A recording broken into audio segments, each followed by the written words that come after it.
Anyoantaratma manomaya. Go deeper. Look deeper within yourself. Antara means deeper, deeper than the life processes. Pratyak, inside. Sukshma, subtler.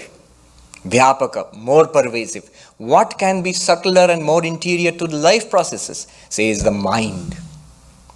The mind, our thoughts, our emotions, our memories, indeed our entire personality. That's you, isn't it? And we say, yeah, that's it, right. Right now I've found who I am really. And it is true that most of us, educated, grown-up, mature people, we identify ourselves with our personality. Do we not? That's who we think we are, really speaking. No matter how much Vedanta we read, we get stuck at the personality.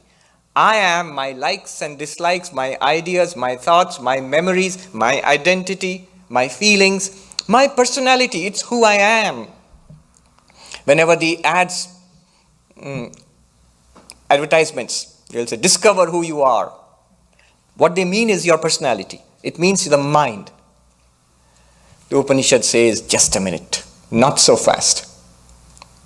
Are you aware of your mind? Yes.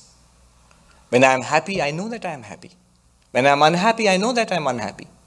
When I have desires, I know that I have desires. Of course, no. I want this. I want chocolate. So I want chocolate. The desire is there, and I am that which wants that. This wants that object of desire. Clearly, I cannot be the mind. Why not? Many, many reasons. One reason, of course, is the mind is something that is experienced. Just as the body is experienced, the prana is experienced, our thoughts are also experienced. Our personalities are also experienced by you. Not by anybody else. They can see it from outside, see it from our behavior, but we experience our own ideas, thoughts, memories from the inside, as it were. We have a privileged, advantage, first-person point of view. So, we experience it.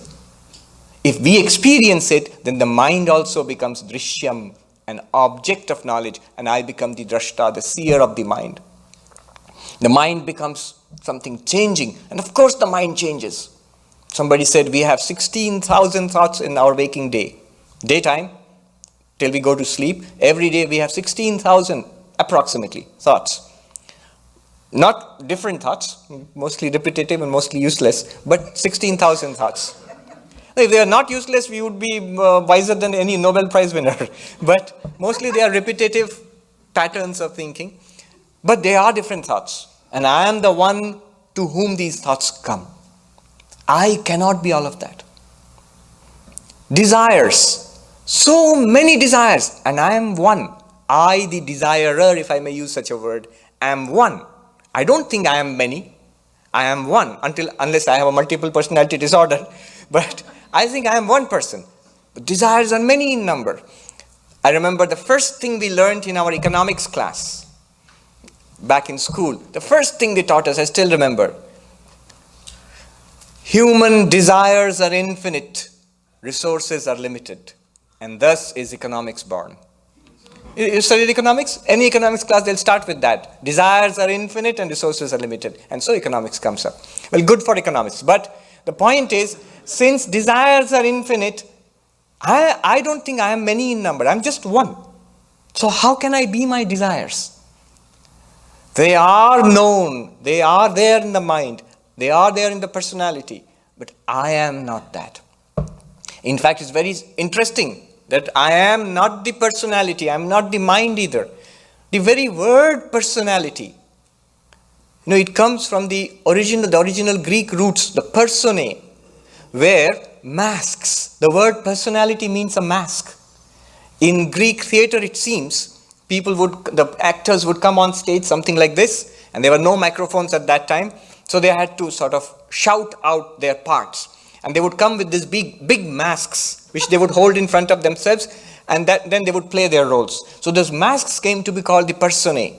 And that's where the word personality has come from. Personality means a mask. It's not you. It's the mask you put on when you face the world. So I am not the mind either. And this is tremendous.